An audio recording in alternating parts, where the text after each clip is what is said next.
Welcome to the Deep Dive. We take complex sources, unpack them, and pull out the key insights for you. Today, we're diving into the thinking of Jamie Dimon. He's the CEO of JP Morgan Chase, a real Wall Street veteran, an unabashed capitalist, known for being incredibly frank, sometimes maybe too frank for some. Our mission. Yeah. To really get into his diagnosis of America's biggest challenges and, what he thinks we should do about them. And the core idea, which is pretty striking, is that he thinks the biggest danger isn't from outside, it's internal. That's exactly it. Dimon has this ability to look at the big picture economics, geopolitics, even social stuff, and connect the dots in a way few others do. Decades of experience right at the top. He's not just looking quarter to quarter, he's looking at the whole foundation. Okay, so let's unpack this central idea right away. This internal enemy, that's a strong phrase. America's biggest problem isn't China, it's ourselves. How is that view so different from, the standard discussion? Well, it shifts the focus completely, doesn't it? We're usually talking about external rivals, military threats. Dimon says, hang on, what if the real problem is our own house isn't in order? He means things like systemic mismanagement, maybe a decline in certain values or capabilities, government just not working efficiently. He gives a specific example talking about staggering mismanagement at state and city levels, especially things like pensions. Unfunded pensions, he warns, will destroy us. That's his quote. So it's not just policy choices, it's like a fundamental breakdown in how we manage ourselves. That's the real threat in his eyes. Right, so it's not just about what the problems are, but our ability to actually fix them. Right. It implies that, if we can't manage our own affairs, how can we possibly project strength or lead globally? Exactly. It undermines everything else. And the stakes he mentions are huge. He talks about America's reserve currency status. Yeah. For most of us, that sounds like something permanent, like it's just always been there and always will be. Yeah. But he suggests it's fragile. How does he connect that to these internal issues? Yeah, we take it for granted, but Dimon sees it as something earned, constantly re-earned, not guaranteed. And it's incredibly important. It's the bedrock of U.S. economic power globally. The dollar being used for trade, for reserves. It gives the U.S. huge advantages, lower borrowing costs for one. His argument is pretty direct. If the U.S. isn't the world's leading military and economic power in, say, 40 years, we will lose that status. He literally says, read history. It's a pattern. Economic and military decline leads to currency decline. Think about the British pound after the wars. That really puts it in perspective. Losing that status would be a massive blow. Yet he also mentions America's immense resilience. He quotes Warren Buffett on that. But then he adds this really urgent warning. This time we must get our act together very quickly. What does very quickly mean there? Is it just rhetoric, or does he sense a real deadline? Oh, I think he means it as a deadline, a serious one. He believes in the underlying American dynamism, the innovation, sure.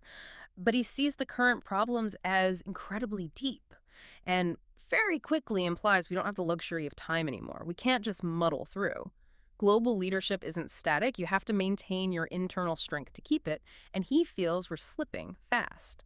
Okay, so beyond the governance side, he also sounds the alarm on physical health, the numbers. Sure. And this is where he really lays it out, doesn't pull any punches. No, he doesn't. The figures he cites are pretty stark. They really show the kind of internal issues he's talking about. He points out U.S. debt went up by $10 trillion. In just 5 years, that's staggering. The debt to GDP ratio, it shot up from around 35% back in the Reagan era to 100% now. And the deficit, the yearly shortfall, is nearly 7% of GDP. That's, as he says, the highest level in peacetime. These aren't just numbers on a page. They represent real constraints on the future. A 7% peacetime deficit. Wow. That does sound alarming. But then here's something interesting. Despite railing against the debt, he apparently supports the current tax reform bill.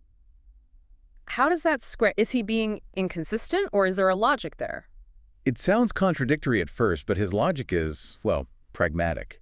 He argues that completing the tax reform gives businesses certainty. That's the key word. And certainty, in his view, encourages investment, encourages business growth. He sees it as like laying a necessary foundation. Stabilize that, then you can tackle other forms, permitting, regulations, whatever. But looking forward, he's definitely worried about inflation, big time. He sees huge global deficits, countries rearming everywhere, massive infrastructure spending, the whole green economy push. All of that, he thinks, is going to push inflation higher down the road. It's a potent mix. Right, those are major global shifts, potentially fueling inflation. We'll have to watch that. Okay, let's shift gears again. Another big issue for Dimon Hammond, regulation, or what he calls blue tape. I think everyone listening can probably relate to the frustration of bureaucracy, right? Getting a permit, dealing with paperwork. It can be maddening. Yeah. Is he talking about that everyday stuff or something bigger? It's definitely bigger, more systemic, though those everyday frustrations are part of it, for sure. Blue tape for him means rules that are just too complex, too burdensome, maybe even destructive and hard to follow. He makes this observation, maybe a bit political, that Republicans typically don't like red tape, but most Democrats seem to like it. Right. And because there's no agreement, you end up with this regulatory environment that, in his view, just stifles things. He's not saying no regulation. You need rules, but he wants them to be smart, efficient, proportional, not just layers and layers of complexity. Yeah, it's about effective regulation versus just more regulation. Makes sense. So what are the real-world consequences he sees from all this blue tape beyond just annoyance for the markets, the economy? Well, he points to a really concerning trend. The number of public companies in the U.S. it's basically halved, shrunk from about 8,000 back in 1996 to only 4,000 today. That's a massive drop. Meanwhile, private equity, private credit, they've exploded. Often, he says, without any thoughtful consideration from regulators about the broader impact. His worry is that it's getting harder for smaller, innovative companies to go public, to access capital, to grow big because the hurdles are too high. So he argues we need to create a more vibrant market for smaller businesses, simplify the rules for profitable small firms, registration, lawsuits, disclosures, board stuff, make it easier for them to thrive. So make it less daunting for companies, especially smaller ones, to navigate the system. And beyond companies, does he have ideas for making government itself more efficient? It sounds like he wants a change in how government works. Exactly right. He thinks fixing the internal enemy requires getting into the weeds of government operations. So, forget big committees making grand plans. He suggests leaders should actually meet individually with each department head, really dig into what they do, how they're staffed, where the money goes, a bottom-up understanding. And here's a simple but powerful idea for accountability for you, the taxpayer. Every government department getting public money should publish a short, easy-to-read annual report. What did they do with the funds? What did they achieve? Wow, imagine that. Yeah. Real transparency from every agency. That would be a game changer. Now, all these economic points, the bureaucracy, the debt, Diamond connects them to the public mood, to the widespread dissatisfaction we see. So what does this mean for you, listening right now in your community? He paints a pretty stark social picture, too. He really does draw that line. He throws out this statistic. It's quite sobering. For 20% of the American population, their wages haven't got up in 20 years. Think about that. 2 decades, no real raise. And even worse, their lifespan is down 7 years. That's a huge decline in life expectancy for a significant group. He links that directly to the public dissatisfaction we see everywhere. When people feel left behind economically and their health is suffering, it breeds unrest. And he criticizes where some government money is going, doesn't he? Suggesting some big initiatives aren't helping those who need it most, like focusing on electric vehicles or certain green projects, while folks in rural cities and inner cities don't feel like they're getting anything. That feeling of being overlooked. Absolutely. It's that disconnect. Are the national priorities reaching the people who are struggling? Diamond thinks the focus needs to be on fundamentals. Inner city schools, healthcare system, fixing immigration issues, things that directly impact those communities. His core belief is if you tackle those social issues, plus the permitting, regulation, tax stuff we talked about, you could unlock maybe 3% annual growth for the economy.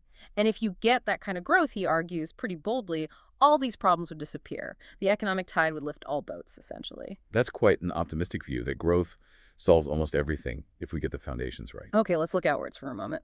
China. His view seems quite pragmatic, not the typical fiery rhetoric. Very pragmatic, yes. He basically says, look, China is not afraid, let's be realistic, expecting them to kowtow to the U.S. That's not going to happen.